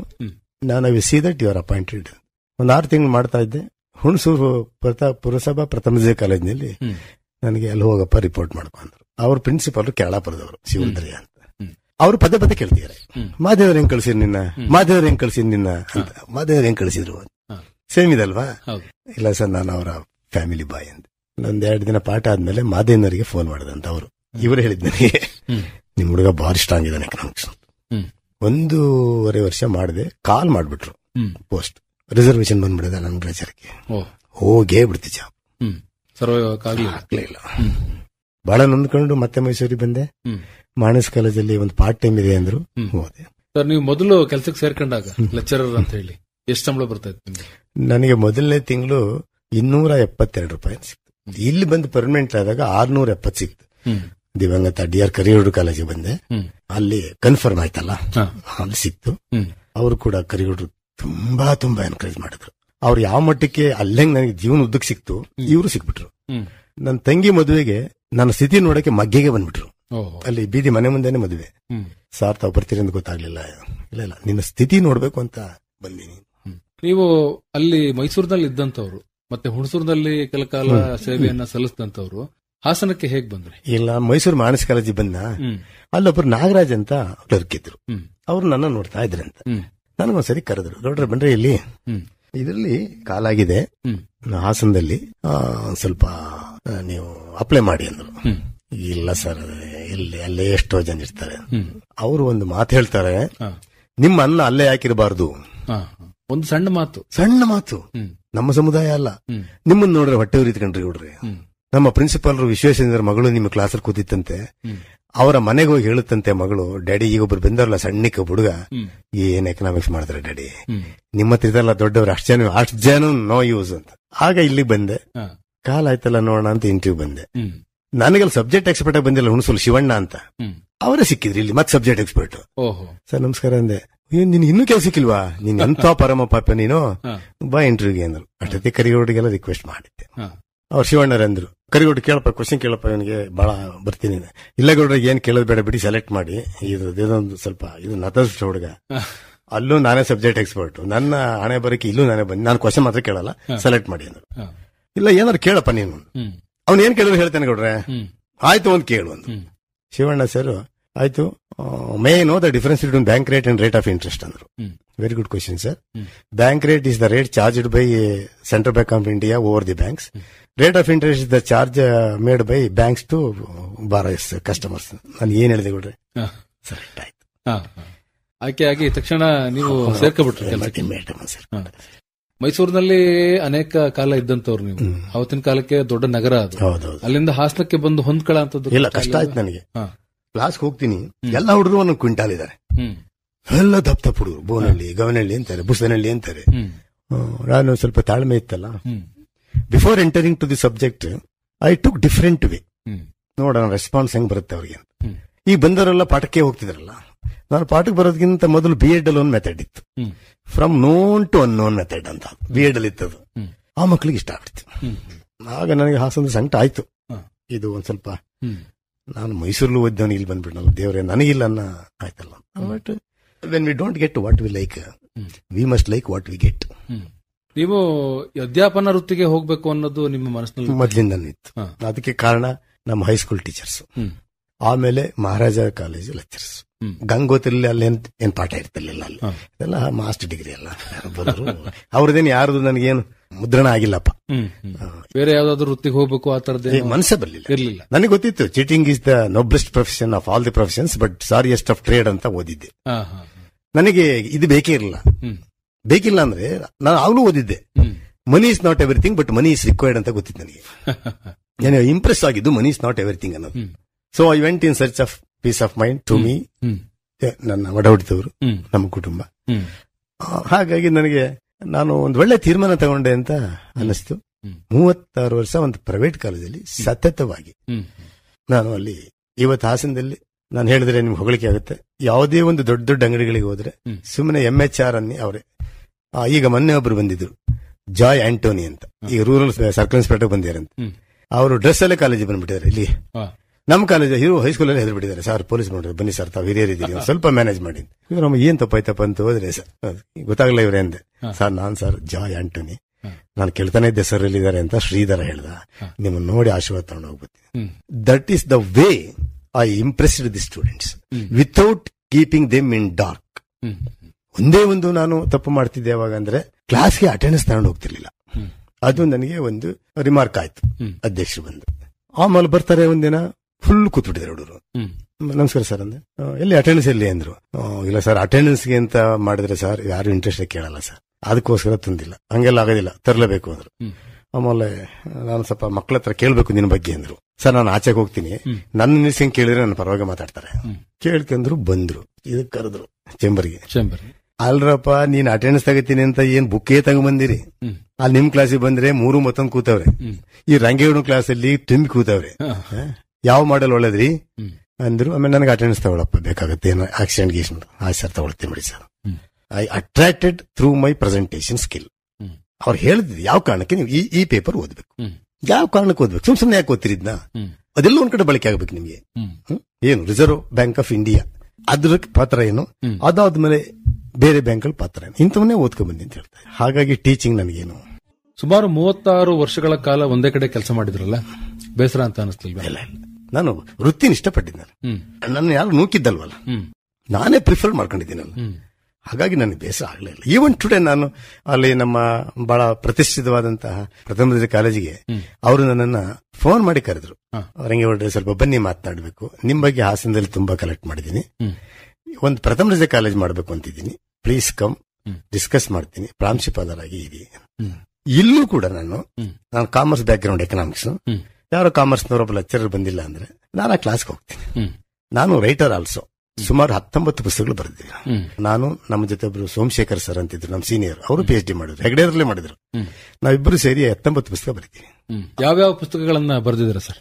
ಸರ್ ಎಲ್ಲ ಈಗ ನಿರ್ವಹಣಾ ಅರ್ಥಶಾಸ್ತ್ರ, ಅರ್ಥಶಾಸ್ತ್ರ ತತ್ವಗಳು, mathematics and statistics for economics, ಅಂತಾರಾಷ್ಟ್ರೀಯ ವ್ಯಾಪಾರ, ನಿರ್ವಹಣಾ ಅರ್ಥಶಾಸ್ತ್ರ, ಈ ತರದ್ದು ಅನೇಕ ಕೃತಿಗಳು. ಆರೋಗ್ಯ ಅರ್ಥಶಾಸ್ತ್ರ ವಿದ್ಯಾರ್ಥಿಗಳಿಗೆ ಲಿಂಕ್ ಟು ಸಿಲೆಬಸ್ ಮಾಡ್ತಿದ್ದು. ಅದು ಗವರ್ಮೆಂಟ್ ಕಾಲೇಜುಗಳು ಹೆಲ್ಪ್ ಆಗ್ಲಿ ಅಂತ ನಮ್ಮ ಕಾನ್ಸೆಪ್ಟ್ ಇತ್ತು. ಸಿಲೆಬಸ್ ಕವರ್ ಆಗಿರಲ್ಲ ಅಂತ ಅಂತಿರ್ತಾರಲ್ಲ ಇವರು. ಆ ಬುಕ್ಗೆ ನಾವು 100 ರೂಪಾಯಿ ಇಟ್ರೆ, ಲೈಬ್ರರಿಗಾದ್ರೆ 100, ಮಕ್ಕಳಿಗಾದ್ರೆ 50. ಒಂದು ಕೌಂಟರ್ ಓಪನ್ ಮಾಡಿದ್ದಿಲ್ಲ ಅಲ್ಲಿ, ಮಕ್ಕಳು ಅಂತ ಅವ್ರು ಸಡ ಇದು ಕೊಟ್ರೆ ದಾಖಲೆನ 50 ರೂಪಾಯಿ. ಇವತ್ತು ಹಾಸನ ಜಿಲ್ಲೆನಲ್ಲಿ ಯಾವುದೇ ಕಾಲೇಜ್ಗೆ ಹೋಗಿ ನಾವು ಬರೆದಿರೋ ಪುಸ್ತಕಗಳು ಇಲ್ಲದೆ ಇರತಕ್ಕಂಥ ಲೈಬ್ರರಿ ಇಲ್ಲ. ಒಂದ್ ಸಾರಿ ವೃತ್ತಿ ಸಿಕ್ಕಿದ್ಮೇಲೆ ಅದರಲ್ಲೇ ನಾವು ತಲ್ಲೀನರಾಗ್ಬಿಡ್ತೀವಿ. ಅದರಲ್ಲೂ ಕೂಡ ನಮ್ಗೆ ಕೆಲಸ ಮಾಡ್ಬೇಕು ಅನ್ನೋಂತ ಮನ್ಸಿತ್ತು ಅಂತ ಅಂದ್ರೆ ಸಂಪೂರ್ಣ ಅರ್ಪಣೆ ಮಾಡ್ಕೊಬಿಡ್ತೀವಿ, ಮತ್ತೆ ಓದ್ಲಿಕ್ಕೆ ಅವಕಾಶ ಇರೋದಿಲ್ಲ. ನೀವು ಆದ್ರೂ ಕೂಡ ಸಂಶೋಧನೆಯನ್ನು ಕೂಡ ಮಾಡ್ತೀರಾ, ಯಾಕೆ ಮಾಡ್ಬೇಕು ಅಂತ ಅನಿಸ್ತು, ಮತ್ತೆ ಹೇಗೆ? ಅದು ಸಂಶೋಧನೆ ನನಗೇನು ಆಯ್ಕೆ ಆಗಲಿಲ್ಲ. UGC ಸ್ಕೇಲ್ ಅಂತ ಕೊಟ್ಟಲ್ಲ, ಇಷ್ಟೊಂದು ದೊಡ್ಡ ಮೊತ್ತದ ಸಂಬಳವನ್ನು ಕೊಡ್ತಿದ್ದಾರೆ, ನಾನು ಏನಾರು ಸಂಶೋಧನೆ ಮಾಡ್ಬೇಕಲ್ಲ ಅಂತ ನಾನು ಸಂಶೋಧನೆಗೆ ಎಂಟಾದಾಗ ಹೆಗಡೆ ಸರ್ ನಗಾಡ್ತಿದ್ರು. ಇನ್ನಿರೋದು 6 ವರ್ಷ ಇದೆ, ನೀನು ಸಂಶೋಧನೆಗೆ ಬರ್ತಾ ಇರ್ಲಿ ಅಂತ. ಇಲ್ಲ ಸರ್ ನೋಡೋಣ, 3 ವರ್ಷದಲ್ಲಿ ನನಗೆ ಅವಾರ್ಡ್ ಆಯ್ತು. ಸಂಶೋಧನೆ ಮಾಡಿದ ಮೇಲೆ ನನ್ನ ಸ್ವಂತ ಜ್ಞಾನದ ಅಳವಡಿಕೆ ಪುಸ್ತಕ ಜ್ಞಾನದ ಅಳವಡಿಕೆ, ಸಾರ್ವಜನಿಕ ಜೊತೆ ವಾಟ್ ಟು ಟಾಕ್ ಅನ್ನೋದಕ್ಕಿಂತ ವಾಟ್ ನಾಟ್ ಟು ಟಾಕ್ ಅನ್ನೋದು ನನಗೆ ಬಹಳ ಕಲಿಸ್ಕೊಡ್ತದ್ದು. ನನ್ನ ಪ್ರೆಸೆಂಟೇಷನ್, ಬಾಡಿ ಲ್ಯಾಂಗ್ವೇಜ್ ಚೇಂಜ್ ಆಯ್ತು. ನಾನು ನೋಡ್ತಾ ಇದ್ದೆ PhD ಮಾಡಿದವರು ಕೆಲವರಂತಾರೆ PhD ಅದೇನಾಗ್ತಾರಲ್ಲ, ಎಲ್ಲೆಲ್ಲ ಸಿಗುತ್ತೆ ಅಲ್ಲೆಲ್ಲ ಸಿಗುತ್ತೆ ಅಂತ. ಅದ್ರ ಬಗ್ಗೆ ನನಗೆ ಐಡಿಯಾ ಸಿಕ್ಕಿರ್ಬೋದು, ನಾನು ಇಲ್ಲ ಅಂತ ಹೇಳಲ್ಲ. ಬಟ್ ನಾನ್ ಡಿಸೈಡ್ ಮಾಡಿದ್ದೆ ಹಾರ್ಡ್ ವರ್ಕ್ ಮಾಡೇ ತಗೋಬೇಕು ಅಂತ. ಅದೊಂದು ಅನುಭವ ಆಗ್ಬೇಕಲ್ಲ, ಅನುಭವ ಆಗ್ಬೇಕು. ಇಲ್ಲ ಅಂದ್ರೆ ನೀವೇನ್ ಪ್ರಯೋಜನ ಆಗ್ತದೆ. ಬಾರೋಡ್ ಸ್ಟ್ರೆಂತ್ ಬಿಲ್ಡ್ಸ್ ವೀಕ್ನೆಸ್ ಅಂತ. ನೀವ್ ಯಾವ್ದಾರ ಒಂದು ಕೇಳ್ಬಿಟ್ರೆ ನನಗೆ ಗೊತ್ತಿಲ್ಲ ಅಂದ್ರೆ ಏನ್ ಮೇಡಮ್, BOP ಅಂದ್ರೆ ಏನು ಅಂತ ಕೇಳಿದ್ರು. ನನಗೆ PhD ಇದರಲ್ಲಿ ಕೊಲೋಕ್ವಿಯಂ ಅಂತ ನಡೆಯುತ್ತೆ. ನಾನು ಮಾಡಿದೀನಿ ಇಲ್ವ ಅನ್ನೋದಕ್ಕೆ ನಾನು ಹೇಳಿದೆ ಬೆಡ್ ಆಕ್ಯುಪೇಷನ್ ರೇಟ್ ಅಂದೆ.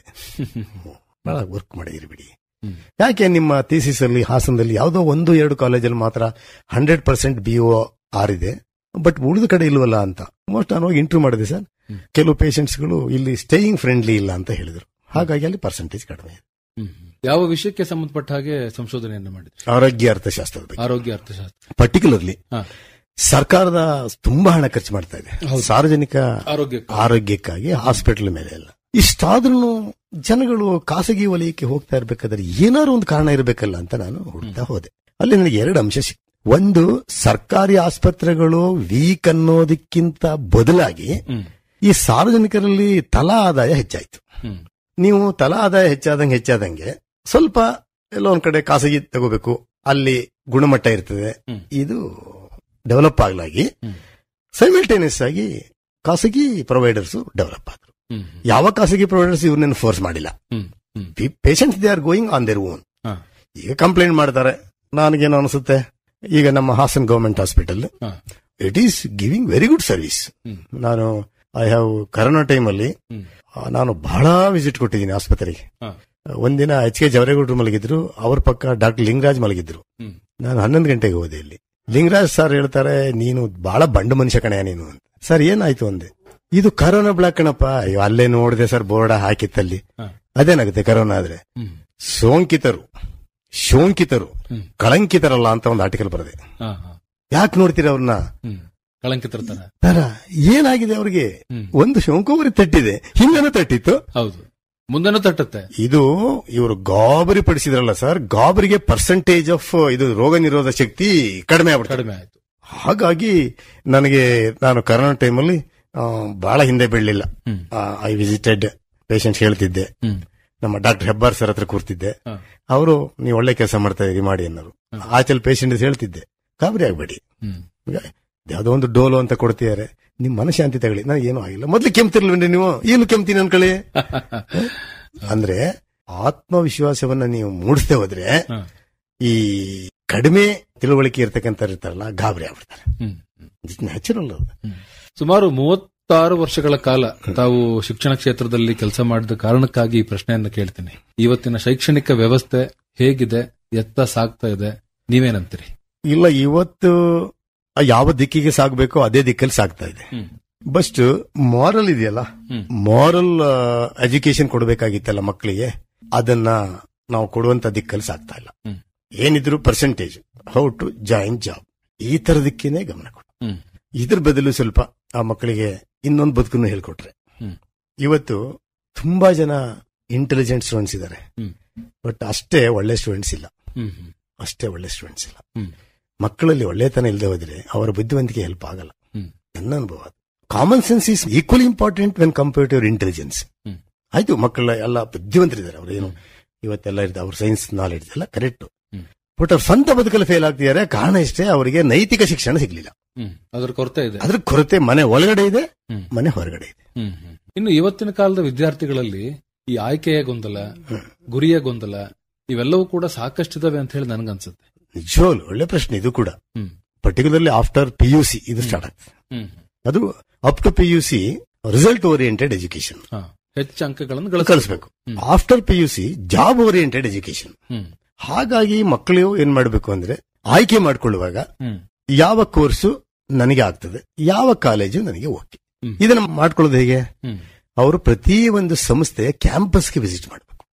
ಕ್ಯಾಂಪಸ್ ನೋಡಿದೇನೆ ಅಲ್ಲಿ ಕಲಿಕಾ ಸ್ನೇಹಿ ವಾತಾವರಣ ಇದೆಯಾ, ಈ ತರದ್ದೆಲ್ಲ ನೋಡ್ಬೇಕು. ಅದರ್ವೈಸ್ ರಾಂಗ್ ಸೆಲೆಕ್ಷನ್ ಮಾಡಿದ್ರೆ ಅವ್ರು 3 ವರ್ಷ ಕ್ಲಾಸಲ್ಲೇ ಕೂರಲ್ಲ. ನಾನೇನಕ್ಕೂ ಬಂದೆ. ಹಾಗಾಗಿ ಅನೇಕ ಮಕ್ಕಳು ಒಂದು ಕ್ಲಾಸಲ್ಲಿ, ಇತ್ತೀಚಿನ ಮಕ್ಕಳು ನೋಡ್ತಾ ಇದ್ದೀನಿ ನಾನು, ಒಂದು 50 ಮಕ್ಕಳು ಕ್ಲಾಸಲ್ಲಿ ಇದ್ರೆ ಅದು ಹೇಗಾಗುತ್ತೆ ಅಂದ್ರೆ ಸ್ವಲ್ಪ ಮಕ್ಕಳು ಫಾಸ್ಟ್ ಲರ್ನರ್ಸ್ ಇರ್ತಾರೆ, ಇನ್ ಕೆಲವು ಮಕ್ಕಳು ಮೀಡಿಯಂ ಲೆವೆಲ್ ಲರ್ನರ್ಸ್ ಇರ್ತಾರೆ, ಇನ್ ಕೆಲವು ಮಕ್ಕಳು ಲೋ ಲರ್ನರ್ಸ್ ಇದ್ದಾರೆ. ಲೋ ಲರ್ನರ್ಸ್ ಅಂದ್ರೆ ಅವರು ಡಲ್ ಸ್ಟೂಡೆಂಟ್ಸ್ ಅಲ್ಲ, ಲರ್ನಿಂಗ್ ರೇಟ್ ಇಸ್ ಸ್ಲೋ ಇರ್ತಾರೆ ಅವರು, ಸ್ಲೋ ಲರ್ನರ್ಸ್ ಅವರು. ಇವೆಲ್ಲ ಒಂದೇ ಕ್ಲಾಸಲ್ಲಿ ಕೂರೋದ್ರಿಂದ ಟೀಚರ್ಸ್ಗೆ ಸ್ವಲ್ಪ ಡಿಗ್ರಿ ಕಾಲೇಜಲ್ಲಿ ಅದುವೆ. ಆಮೇಲೆ ಮಕ್ಕಳು ಏನ್ ಮಾಡ್ತಾರೆ, ಯಾವ ಕಾಲೇಜು ಸ್ವಲ್ಪ ಸ್ಟ್ರಿಕ್ಟ್ ಇರ್ತದೆ ಈ ಪರ್ಟಿಕ್ಯುಲರ್ ಜನರಲ್ ಎಜುಕೇಶನ್ಗೆ, ಈ ಪರ್ಟಿಕ್ಯುಲರ್ ಎಜುಕೇಶನ್ ಹೋಗ್ತಾರೆ ಮಕ್ಕಳೇ ಸೀರಿಯಸ್ ಆಗ್ಬಿಡ್ತಾರೆ, ಹೆವಿ ಬಂಡವಾಳ ಆಗ್ತಾರಲ್ಲ, ಇಂಜಿನಿಯರಿಂಗ್ ಇರ್ಬೋದು, ಮೆಡಿಕಲ್ ಇರ್ಬೋದು, ವೆಟರ್ನರಿ ಇರ್ಬೋದು, ಅಲ್ಲಿ ಮಕ್ಕಳೇ ಸೀರಿಯಸ್ ಆಗ್ತಾರೆ. ಈಗ BCom BBA ಅಲ್ಲಿ ಏನಾಗ್ತದೆ, ಜನರಲ್ ಎಜುಕೇಶನ್ ಅಲ್ಲ, ಅಲ್ಲಿ ಯೂನಿವರ್ಸಿಟಿ ವ್ಯಾಲ್ಯೂಯೇಷನ್ ಹೇಗೆ ಅವ್ರು ಮಾಡಿ ಪಾಸ್ ಆಗ್ಬಿಡ್ತಾರೆ. ಅದಕ್ಕೆ ನಾನು ನಮ್ಮ ಸಂಸ್ಥೆಯಲ್ಲಿ ಒಂದು ಹೊಸ ಸ್ಕೀಮ್ ತರ್ತೀನಿ. ಸಾಟರ್ಡೆ ಸಿಲೆಬಸ್ಸೇ ಮಾಡೋದು ಬೇಡ, 4 hours career guidance, placement guidance. ಇವತ್ತು 12ವರೆಗೆ ಒಂದು ದುಬೈ ಬೇಸ್ಡ್ ಕಂಪನಿ ನಮ್ಮ ಕಾಲೇಜ್ ಬರ್ತಾ ಇದೆ. ಆನ್ಲೈನ್ ಅಲ್ಲಿ 23 ಮಕ್ಕಳನ್ನ ಸೆಲೆಕ್ಟ್ ಮಾಡಿದಾರೆ. ಅವ್ರು ಸೆಲೆಕ್ಟ್ ಆದ್ರೂ ಹೋದ್ರು ಹೋಗ್ಬೋದು. ನನ್ನ ಗಮನನೇ ಅದು. ಅವ್ರಿಗೆ ಗೊತ್ತಿಲ್ಲ ಹೌ ಟು ಫೇಸ್ ಇಂಟರ್ವ್ಯೂ ಅಂತ ಗೊತ್ತಿಲ್ಲ, ಬಾಡಿ ಲ್ಯಾಂಗ್ವೇಜ್ ಗೊತ್ತಿಲ್ಲ. ಇಂಟರ್ವ್ಯೂವರ್ಸ್ ಇವತ್ತು ಬಾಡಿ ಲ್ಯಾಂಗ್ವೇಜ್ ನೋಡ್ತಾರೆ. ಯಾಕೆಂದ್ರೆ ನಮ್ಮ ಸಂಸ್ಥೆಗೆ ಇವನು ಏನಾದ್ರು ಕಾಂಟ್ರಿಬ್ಯೂಟ್ ಮಾಡಬಹುದಾ, ಇಲ್ಲ ಮೈನಸ್ ಪಾಯಿಂಟ್ ಅಂತ ನೋಡ್ತಾರೆ. They are all private investors. ಹಾಗಾಗಿ ಮಕ್ಕಳಿಗೆ ನಾನು ಹೇಳ್ತಾ ಇರ್ತೀನಿ, ಪರ್ಟಿಕ್ಯುಲರ್ ಕಾಲೇಜಲ್ಲಿ ನಾನು ಫ್ರೀ ಇದ್ದಾಗ ಮಕ್ಕಳ ಓದೋದು ಪರ್ಸೆಂಟೇಜ್ ತಗೊಳ್ಳಿ, ಬಟ್ ಮಕ್ಕಳ ಒಂದಂತೂ ಅರ್ಥ ಮಾಡ್ಕೊಳ್ಳಿ, marks card based job opportunities R less. ಇದು ನಮ್ಮ ಕಾಲದಲ್ಲಿ ಇತ್ತು, ಈಗಿಲ್ಲ. ಪೋಷಕರು ಕೂಡ ವಿದ್ಯಾರ್ಥಿಗಳ ಒಂದು ಶೈಕ್ಷಣಿಕ ಬದುಕಿಗೆ ಸಂಬಂಧಪಟ್ಟ ಹಾಗೆ ಹೇಗಿರ್ಬೇಕು ಅಂತ ಹೇಳಿ ನೀವು ನಿರೀಕ್ಷೆ ಮಾಡ್ತೀರಿ? ಅವರು ಕಾಲೇಜ್ಗಳನ್ನ ನಂಬ್ಕೋಬಾರದು. ಪೋಷಕರದ್ದು ಏನಾಗ್ತದೆ, ಮಗು ಚಿಕ್ಕದಾಗಿದ್ದಾಗ ಬಹಳ ಆಸಕ್ತಿ ವಹಿಸ್ತಾ ಇರ್ತಾರೆ. ಬರ್ತಾ ಬರ್ತಾ ಬರ್ತಾ ಬರ್ತಾ SSLC ಅವರಿಗೆ ಬಹಳ ಸೀರಿಯಸ್ ಆಗ್ತಾರೆ, ಸೆಕೆಂಡ್ PUC ಸೀರಿಯಸ್ ಆಗ್ತಾರೆ, ಆಮೇಲೆ ಇಂಡಿಫರೆಂಟ್ ಆಗ್ಬಿಡ್ತಾರೆ. ಕಾರಣ ಎಷ್ಟೇ, ಅವ್ರ ಮಾತು ಇವರು ಕೇಳಲ್ಲ. ಪೇರೆಂಟ್ಸ್ ಇನ್ವಾಲ್ವ್ ಆಗದೆ ಹೋದ್ರೆ, ಪ್ರತಿದಿನ ಇನ್ವಾಲ್ವ್ ಆಗೋದು ಬೇಕಾಗಿಲ್ಲ, ಒಂದು ಫಾಲೋ ಅಪ್ ಬೇಕು ಪೇರೆಂಟ್ಸ್. ಅವ್ರ ಸಂಸ್ಥೆಗಳನ್ನ ನಂಬ್ಕೊಂಡಿರಬಾರ್ದು. ಸಂಸ್ಥೆ ಏನ್ ಮಾಡ್ತೀವಿ ನಾವು, ಪಾಠ ಮಾಡ್ಕೊಡ್ತೀವಿ, ಏನ್ ಸಿಗ್ಬೇಕಾದ್ರು ಕೊಟ್ಟು ಕಳಿಸ್ತೀವಿ. Parents they can't be indifferent, they should be different. Parental responsibility ತುಂಬಾ ಇದೆ ಸರ್. ಈಗ ಅವ್ರಿಗೆ ಅನ್ಕೊಂಡಿದ್ದಾರೆ ಅಷ್ಟೇ, ಅವ್ರು ಎಷ್ಟು ಮನೆಯಲ್ಲಿ ಆ ಮಕ್ಕಳ ಜೊತೆ ಟೈಮ್ ಕಳೀತಾರೆ, ಅದರ ಮೇಲೆ ಆ ಮಕ್ಕಳ ಒಂದು ಗುಣನು ಶೇಪ್ ಆಗೋ ಚಾನ್ಸ್ ಇರ್ತದೆ. ಮಕ್ಕಳು ಪೇರೆಂಟ್ಸ್ ಮಾತಾಡೋದನ್ನ ಕೇಳಿಸ್ಕೊತಾ ಇರೋದಿಲ್ಲ, ಅನುಸರಿಸ್ತಾ ಇರ್ತಾರೆ. ಏನ್ ಪೇರೆಂಟ್ಸ್ ಅನುಸರಿಸ್ತಾ ಇದ್ದಾರೆ. Inside the house both husband and wife ಅಥವಾ ಅದರ್ ಸೀನಿಯರ್ಸ್ ಇವರು ಬಹಳ ಕೇರ್ಫುಲ್ ಮೂವ್ ಮಾಡ್ತಾ ಇರಬೇಕು. ಅವರ ನಾಲಿಗೆ ಮೇಲೆ ಹತೋಟಿ ಇರಬೇಕು ಮನೇಲಿ ಮಾತಾಡುವಾಗ. ಯಾಕೆಂದ್ರೆ ಅದನ್ನ ಸೇಮ್ ಕಾಪಿ ಮಾಡ್ತಿರ್ತಾರ, ಆ ಸಂದರ್ಭ ಇರ್ತದೆ. ಹೋಗಿ ಪೇರೆಂಟ್ಸ್ ರೋಲ್ ತುಂಬಾನೇ ಇದೆ. ತಮ್ಮ ನಿವೃತ್ತಿಯ ನಂತರವೂ ಕೂಡ ಹಾಸನದ ವಿದ್ಯಾಸೌಧ ಪ್ರಥಮ ದರ್ಜೆ ಕಾಲೇಜಿನಲ್ಲಿ ತಾವು ಪ್ರಾಂಶುಪಾಲರಾಗಿ ಕೆಲಸವನ್ನು ಮಾಡ್ತಾ ಇದ್ದೀರಿ. ಎಷ್ಟು ವರ್ಷದಿಂದ ಮಾಡ್ತಾ ಇದ್ದೀರಿ? ಈಗಿನ ಅನುಭವಗಳು ಹೇಗಿದ್ದಾವೆ? ನಾನು ಮೊದಲೆಲ್ಲ ಎಲ್ಲೂ ಪ್ರಾಂಶುಪಾಲರ ಕೆಲಸ ಮಾಡಿರಲಿಲ್ಲ, ಬಟ್ ಇಲ್ಲಿ ಬಂದಾಗ ಅವ್ರು ವಹಿಸಿದಾಗ ಅದನ್ನ ಒಂದು ಚಾಲೆಂಜಿಂಗ್ ಆಗಿ ತಗೊಂಡೆ. ಹೇಗೆ ಮಕ್ಕಳು, ನಾನು 36 ವರ್ಷ ಡಿಗ್ರಿ ಮೂವ್ಮೆಂಟ್ ನೋಡ್ತಿದ್ನಲ್ಲ, ಅದ್ರ ಜೊತೆಗೆ ನಾವು ಏನೇನು ತಪ್ಪು ಮಾಡಿದ್ದೆ ಅಂತ ನನಗೆ ನೋಡ್ತಾ ಇದ್ದೆ. ಅದನ್ನ ಸರಿದೂಗಿಸ್ಕೊಂಡು ಈ ಮಕ್ಕಳನ್ನ ಒಂದು ಸರಿಯಾಗಿ ನಾವು ಮ್ಯಾನೇಜ್ ಮಾಡಿದ್ರೆ ಈ ಒಂದು ಸ್ವಲ್ಪ ಡಿಸ್ಟರ್ಬ್ ಮಕ್ಕಳನ್ನು ನಾವು ಸ್ವಲ್ಪ ಸರಿದಾರಿ ತರಬಹುದು ಅಂತ ಆಯ್ತು. ಬಟ್ ಪ್ರಾಂಶುಪಾಲ ಅಂತ ನೀವು ಚೇರ್ ಮೇಲೆ ಕುಳಿತುಕೊಂಡಿದ್ರೆ ಆ ಕಾಲೇಜನ್ನು ತುಂಬಾ ದಿನ ನಡೆಯಲ್ಲ. ನಾನು ಪ್ರಾಂಶುಪಾಲ ಅಲ್ಲ, ನಾನು ಹೇಳ್ತಿರ್ತೀನಿ, ನಾವು 14 ಜನ ಇದ್ದೀವಿ ನೋಡಿ ಟೀಚರ್ಸ್, 14 ಜನ ಪ್ರಿನ್ಸಿಪಲ್ಸ್. ನಾವು ಏನೋ ನಾನು ಫಸ್ಟ್ ಅಮ್ಮಂಗೆ ಈಕ್ವಲ್ಸ್ ಅಷ್ಟೇ, ಅಲ್ಲಿ ಕುಳಿತಿರ್ತೀನಿ. ನಾವೆಲ್ಲ ಒಂದು ಅಂತ ಮಾಡಿ, ಅವ್ನು BCA ಹುಡುಗ ಅವ್ನು ಗಲಾಟೆ ಮಾಡ್ತಾನೆ ಅಂತ ನೀವು ಸುಮ್ಮನೆ ಇರಬಾರ್ದು. They are all our students. DR ಕರಿಯೋಡು ಕಾಲೇಜಲ್ಲೂ ಅಂತ ಮಕ್ಕಳನ್ನ ನಾನೇ ಕ್ರಿಯೇಟ್ ಮಾಡ್ಕೊಂತಿದ್ದೆ. ಈವನ್ ಡಿಸ್ಟರ್ಬಿಂಗ್ ಮಕ್ಕಳನ್ನು ನಾನು ಯಾವಾಗಲೂ ಗುಂಪಲ್ಲಿ ಬೈದಿರ್ಲಿಲ್ಲ ಮಕ್ಕಳನ್ನ, ಒನ್ ಟು ಒನ್ ಮಾತಾಡ್ತಿದ್ದೆ, ಇನ್ನೊಬ್ಬನಿಗೆ ಗೊತ್ತಾಗಬಾರ್ದು ಅಂತ. ನೀವು ಗುಂಪಲ್ಲಿ ಬೈದ್ ಬಿಟ್ರೆ ಅವ್ನು ನಾಳೆಯಿಂದ ನಿಮ್ ಎನಿಮಿನೇ ಆಗೋದು. ಪರ್ಟಿಕ್ಯುಲರ್ಲಿ ಹೆಣ್ಮಕ್ಳು ಮುಂದೆ ಬೈದ್ ಬಿಟ್ರೆ ನಿಮ್ ಎನಿಮಿನೇ ಅವ್ನು ನೆಕ್ಸ್ಟ್ ಇನ್ನ. ಮ್ಯಾಡ್ನೆಸ್ ಲೈಸ್ ಇನ್ ಗ್ರೂಪ್ ಅಂತ, ಗುಂಪಲ್ಲೇ ಬರೋದು ಹುಚ್ಚು. ಇಂಡಿವಿಜುವಲ್ ಆಗಿ ಶೇಪ್ ಮಾಡಬಹುದು, ಬಟ್ ಬಹಳ ಇನ್ವಾಲ್ವ್ ಆಗ್ಬೇಕು. ನನಗೂ ಇಲ್ಲಿ ಬಂದು ಜನವರಿ 27ನೇ ತಾರೀಕು ಬಂದ್ರೆ 4 ವರ್ಷ ಆಯ್ತು. ಬಂದಿದ್ದಕ್ಕೆ ನನಗೆ ಸಮಾಧಾನ ಇದೆ. ಯಾಕೆಂದ್ರೆ ಈ ಸಂಸ್ಥೆ ಕಟ್ಟಿದವರು ಅಂಕನಹಳ್ಳಿ ಗ್ರಾಮದ ಡಾಕ್ಟರ್ ಮಂಜೇಗೌಡ ಸರ್ ಅಂತ, ಫಾರ್ವರ್ MD KSFC. ಅವರು ನನ್ನ ಕರೆದಾಗ ಹೇಳ್ತಾ ಇದ್ರು, ರಂಗೇಗೌಡ್ರೆ ನಿಮ್ಮಿಂದ ಒಂದು ಎಕ್ಸ್ಪೆಕ್ಟ್ ಮಾಡ್ತೀನಿ. ಏನ್ ಸರ್, ಯಾವ ಕಾರಣಕ್ಕೆ ನಮ್ಮ ಜಿಲ್ಲೆಯ ಮಕ್ಕಳು ಹಾಸನವನ್ನ ಬಿಟ್ಟು ಮಂಗಳೂರು, ಮೈಸೂರು, ಬೆಂಗಳೂರು ಹೋಗ್ತಿದ್ದಾರೆ?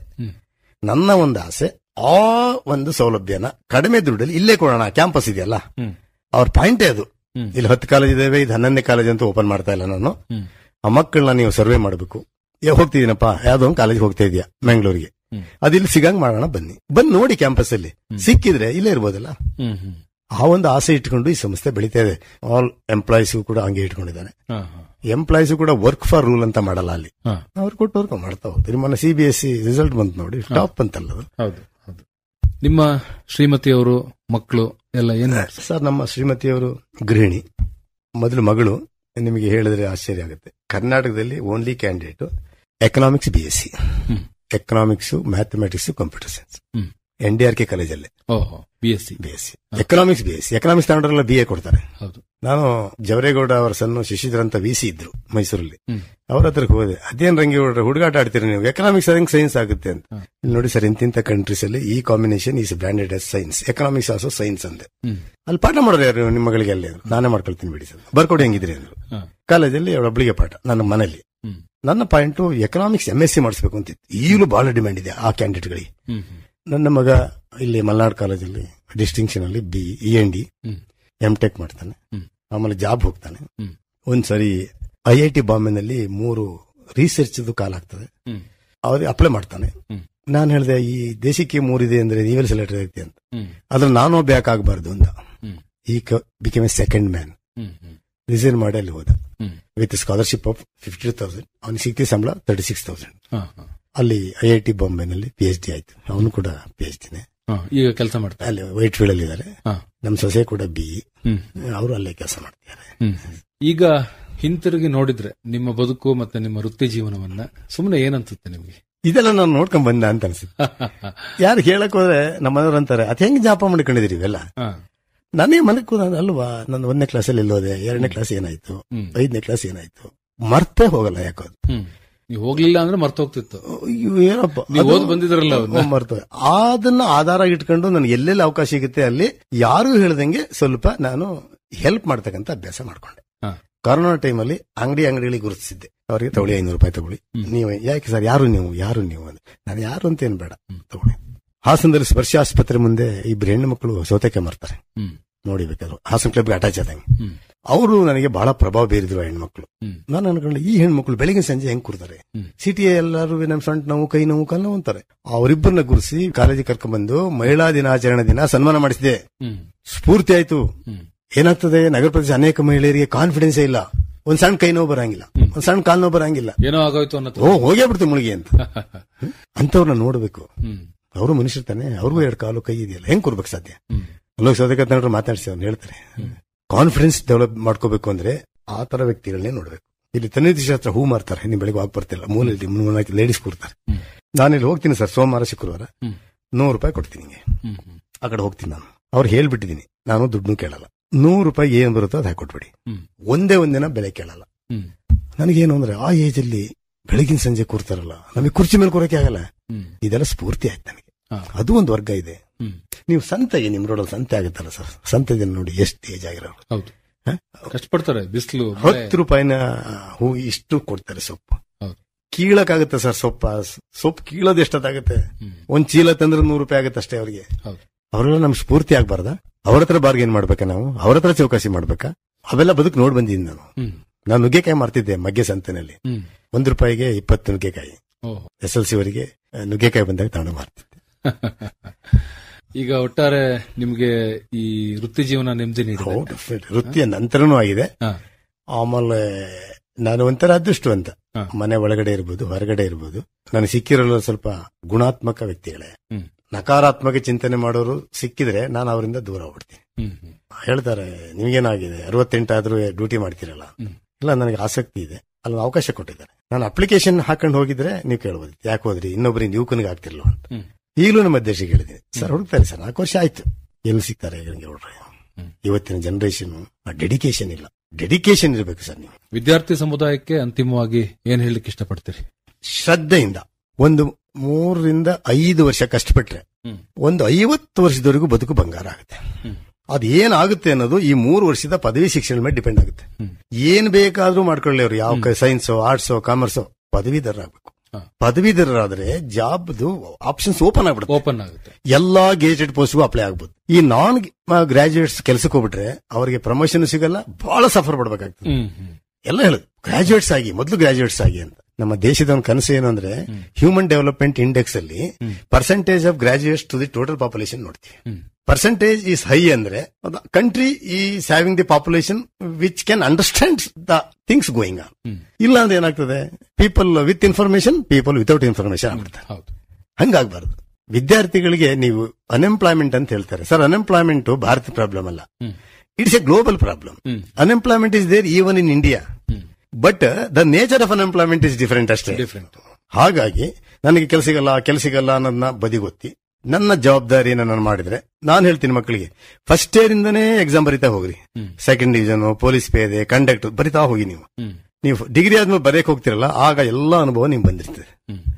ಏನಿಲ್ಲ, ಮಕ್ಕಳು ಒಂದು ಸರಸ್ವತಿ ಆರಾಧಕರಾಗಬೇಕು. ಎರಡನೇದು ಶ್ರಮ ತ್ಯಾಗ ಮಾಡ್ಬೇಕು ಸರ್. ಈಗ ಮಕ್ಕಳು ಏನು 3 ವರ್ಷ ತ್ಯಾಗ ಮಾಡಿದ್ರೆ 30 ವರ್ಷ ಬದುಕು ಚೆನ್ನಾಗಾದ್ರೆ, ಇದು ಬರೀ 3 ವರ್ಷ. ಆ ದೃಷ್ಟಿಯಲ್ಲಿ ನಾವೆಲ್ಲರೂ ಮಕ್ಕಳನ್ನ ಎಜುಕೇಟ್ ಮಾಡ್ಬೇಕು. ಆಗ್ಲಿ ಗ್ರಾಜುಯೇಟ್ ಆಗ್ಲಿ ಅವರು. ಇವತ್ತೇನು ಯಾವ ಮಕ್ಕಳುವೆ ಅನ್ನ ಬಡತನ ಇಲ್ಲ, ಬಹುತೇಕ ಕುಟುಂಬದಲ್ಲಿ ಬಟ್ಟೆ ಬಡತನ ಇಲ್ಲ, ವಾಸ ಬಡತನ ಇಲ್ಲ.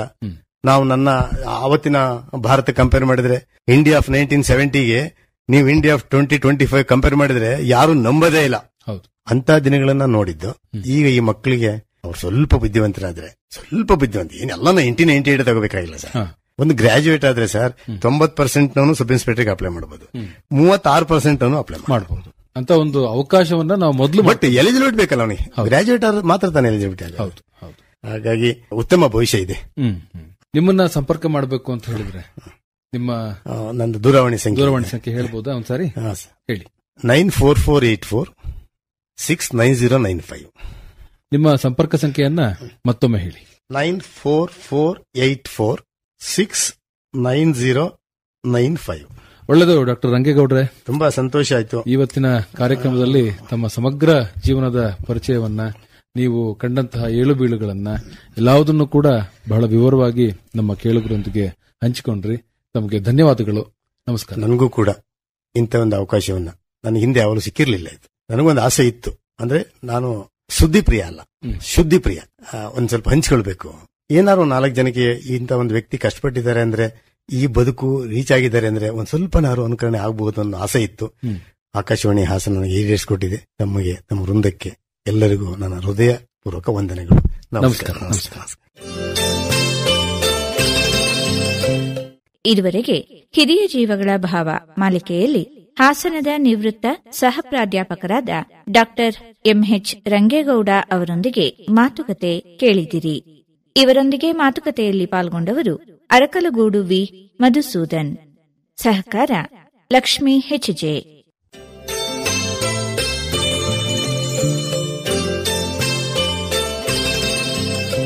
ಹಿರಿಯ ಜೀವಗಳ ಭಾವ ಮೂಡಿಬಂತು.